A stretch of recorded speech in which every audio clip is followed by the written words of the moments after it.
Good morning and welcome to my garden. Someone suggested I do a garden tour, so that's exactly what I'm going to do, and I'm going to try to do it in just one go so I don't have to do any editing. I have been here just over a year, and this is my first year gardening here. I made all these raised beds. I didn't pay anything for the materials. The wooden ones are leftover material from the deck. I had to reduce my deck by 2/3 because 2/3 of it was rotten, and the cinder blocks were also under the rotten deck, so they were free. I've got raspberries. Now these have only been in for 1 year, so they're just starting to grow. So I got raspberries along the side, and then I got blackberries down there. And the whole garden right now is about 75 feet by, I forget how many feet wide it is, but anyway, let's just go around the garden. Raspberry, cucumber, kohlrabi, raspberry, gourd, raspberries, sweet meat squash. I don't know if that's going to get ripe in this climate or not. Here's one of my second plantings of tomatoes. I started tomatoes about 3 weeks apart inside just in case if the weather wasn't settled enough when the first ones were ready to go outside. I had a backup. This is one of my backup tomatoes. Gourds, I just had a package of gourds and I just threw the seeds all over. I don't even care about them, but I went ahead and planted them. Why not? The seeds were getting old. Thornless blackberries. Something's been nibbling on these just a little bit. Presumably a deer. Here's some romaine lettuce. And some loose leaf lettuce. Here's a grape that I rooted from my old house. Here's my Mother's Day grape, which is much smaller because a rabbit ate most of it, but it's coming back. Here's a pumpkin. Here's some kale, and kale is good if you cook it right. Here is another cucumber right here, along with some parsnips. This was supposed to be a parsnip bed, but they didn't really come up, so I put the cucumber in there. Here is my most advanced tomato plant. This is called Early Treat Hybrid. It's got some fruit set there. Up here are my tomatillos. I hope to make lots of salsa verde this year, and they're starting to set fruit. This, I think, is my one early girl tomato, and it's got some fruits on it.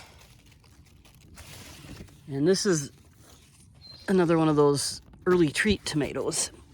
These are the first planting. That's why they got bigger fruit than the very first tomato I showed you. Another tomato. There's some kale growing up in the shade of the tomatoes. It's pretty happy. Here's some lettuce. Here is a mystery volunteer squash. It actually came up over there, so I transplanted it over here because I intended for this to be my squash bed. I don't know what this is. It's a bush variety, that's all I know. Here is a crookneck squash. I think it's a bit unhappy because I overwatered it, because this drama queen here kept wilting. So I watered and watered this to keep it from wilting, and while I was watering this, I watered this, and I think I overwatered it, but it's coming back. This is, I think, another crookneck squash. It could be a zucchini. There's definitely a yellow zucchini. Here is some lemongrass that I just rooted in the garden and can grow over the summer anyway. Over here we got more lettuce. Most of the stuff in this bed was really unhappy, so I totally redid the bed and transplanted some of the lettuce out of it, and the only thing that was happy was this row of lettuce here, so I left it, and this lettuce here, so I left it. And after I redid the bed, I planted these beans and some more kale. And then I've got some giant lamb's quarters here that haven't come up yet. Over here, I've got parsnips. Instead of broadcasting them, I just planted them in a couple of rows. I'm not going to get very many parsnips. And a row of lettuce growing up between the parsnips. Here's a purple potato. More kale. I like growing kale. It's so easy to grow, and it's really good for you. Another tomatillo that didn't fit in the tomatillo bed. And some peas. These were not as productive as I was hoping, and I'm sure they'll die soon because they don't like hot weather. So anyway, that's the main garden. And then I've also planted mint everywhere. Yes, I know it will take over, and I like that. Got an apple tree I got for free from Mason County Climate Justice. Here's one of my extra tomatoes. Here's an apple tree I planted last fall.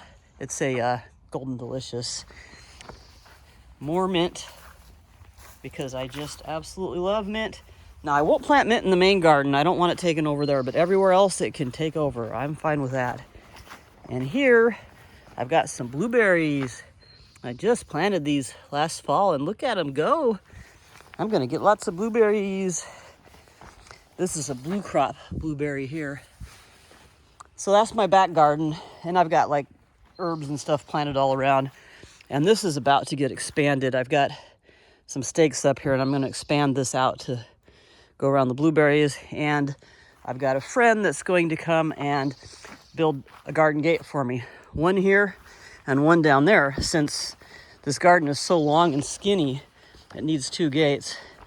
This is the absolute sunniest spot on my property, so I had to cram the garden into this skinny spot. On the summer solstice, it gets 5.5 hours of sunlight, 8 in the morning to 1:30 in the afternoon. And then it gets a little bit of filtered sunlight later in the day. And that's the best we're gonna get here. Okay, here's my compost potatoes. And over here is my herbs. I rooted all my herbs and everything I could from my old house and brought them with me. So, oregano, sage, a very unhappy tomato. This is the south side of the house, but it doesn't get that much sun, although I think this could also maybe use some fertilizer. Foxglove I transplanted. Here's some lettuce that is miserable because it gets too hot. A rosemary from a bush that my late husband gave me. This is one of the few plants that was actually here when I moved here. Some mint. Yay! Got some thyme. Another rosemary. Asparagus from my old house. I got another asparagus bed over there too. And then I got a bunch of forest ferns that I transplanted to the front of my house for now. Here's a hosta from my old house. And I'm rooting some cottonwood trees here. Trying to root the camellia from my old house, and it's actually alive. I might be able to get one rooted, which would be good because they cut down my old camellia trees. And over here, I've planted some bamboo for privacy, clumping bamboo. Here's a plum someone gave me, another division of my hosta. This is my rhododendron. I've transplanted it with me twice. I had it for about 5 years in Port Orchard, then for 20 years at my last house, and then I moved it to this house with me. It's special because my grandma gave it to me. Got some more mint, lemon balm, cabbage palm. And over here in the front, my raised bed, which I've already shown a few times on the videos. And one of my extra tomatoes. And this might be the happiest of all my extra tomatoes. It doesn't get much morning sun. It's morning right now, but it gets just absolute blasting afternoon sun, and I think it likes it. Okay, now really quickly, go over here. There was only 3 plants that came with this house. That mint, this, which can be invasive, and arbor vitae over there. There's another hosta division. There's my rhubarb, which I moved because it did not appreciate where it was before. Sweet Sicily. My arbor vitae that came with the house, but it was growing into the gutter, so I cut it back a bit. Another half of my rhubarb. More mint. Thimbleberry. More mint. More mint. More mint. My brand new heat pump. Look at that. And a lilac from my old house. A Douglas fir from the flower bed. One thing of bamboo from my old house. It's not terribly happy here. It's only got 1 new shoot. Maybe it needs more sun. This lemon balm has gone crazy. It's from my old house. It's it's hiding my well, which is cool. Some strawberries that just came with some plants. I might move them and take care of them next year. I didn't do anything for them this year. Some chives, some more mint. I'm doing quite a bit of renovation took out both of my bathtubs. Here's one of them. I wish I had done this with the first one, but I didn't. But maybe I don't need 2 bathtubs. Anyway, in the bathtub I have spearmint, wild spearmint from the lake, a kale, some lettuce, a little row of lettuce there, and some fava beans that I planted just for the heck of it. So I'm having a fun time here, but it's my first year, so everything's, just getting established. And I don't get quite as much sun as I would like, but I think I'm getting enough. I think I'm going to get away with it here. I'm going to be able to get tomatoes and other warm weather crops. Some chives, some parsley, some onions I'm letting go to seed, and some mint. Oh, and some more mint. Oh yeah, and a fern. A fern came with the house. Okay, that's it. That's the garden tour. I think I got it all done in one go. I've got 1¼ acres here, but at least 1/3 of it is actually covered by wetlands. And I've got trees everywhere. I love trees, but they do make it a bit tricky to grow a garden. Okay, thanks for watching. Bye-bye.